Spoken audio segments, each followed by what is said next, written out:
वालेकुम दोस्तों तुसी वेखदे हो फेसबुक पेज ते मैं तुहाडा मेज़बान मोहम्मद बूटा। अज वीरां नूं माशाअल्लाह 3 जानवरां दा शौक कराना है फुल वड्डे साइज दे और जिहड़े भरा ब्रीड दा काम कर रहे हैं और फार्मिंग दा इंशाअल्लाह उन्हां नूं जानवर पसंद आवणगे। पहले नंबर ते वैड़ खानी रेड फ्रीजन माशाअल्लाह रेड फ्रीजन चोलतानी का क्रॉस पिछे बच्ची बिल्कुल ताज़ा डिलीवर हुई हाजिर मौके 24 तो 25 लीटर जेड़े भरा दा दिल करे मौके ते आवे चुआई करके ले जा सकदा। माशाअल्लाह काट वाला आर्डर बड़ा खूबसूरत ढिला डाला पुट्ठे चैड़े मझ दी मझ और गां दी गां है इंशाअल्लाह 30 लीटर प्लस करने वाली हाजिर मौके जेड़े भरा दा दिल करे 24 तो 25 लीटर की चुआई करके ले जा सकदा। पिछे बड़ी खूबसूरत जर्सी बच्ची लो जी ताज़ा डिलीवर हुई है जेड़े भी पसंद आवे नंबर 0304 90 42 361 इस नंबर पर व्हाट्सअप बनी है कॉल नंबर है दोस्त रब्ता करना तो वीरों प्यार मुहब्बत करके देवांगे। दूसरे नंबर पर माशाअल्लाह फर्स्ट टाइमर वैड स्वीडिश और ग्रलैंडो का क्रॉस माशाअल्लाह सिरों मोनी है फेस बड़ा खूबसूरत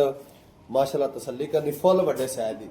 दिहाड़े तकरीबन अज 2 हफ्ते लैंदी थन बड़ा खूबसूरत लग्या वंडा ते रुक रुक का थन लग्या और बड़ा सोहना आर्डर बना दी भी कुंजा आर्डर बनावेगी इंपोर्टेड गांव वाला माशाअल्लाह फुल वड्डे साइज की बैक साइड लोकेशन वेखनी वैट दी माशाअल्लाह कमाल ब्रीड का जानवर है।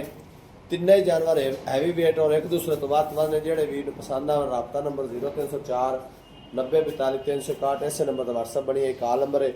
तीसरे नंबर पर जी वैड खानी है माशाअल्लाह प्योर ब्लड लैंड जर्सी ये दिहाड़े अजे 20 तो 25 लेंदी है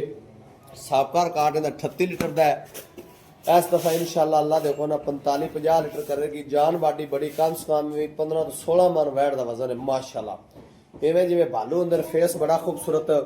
पूरी जिन गा अल्लाह देखो ना जेड़े वीर पसंद आवे रबता नंबर 0304 90 42 361 काले गुल लगे ने माशाअल्लाह गुल वेखना बड़ा खूबसूरत बड़िया वंडा दिहाड़े अजे 20 तो 25 लेंदी जेड़े वीर जानवर पसंद आवन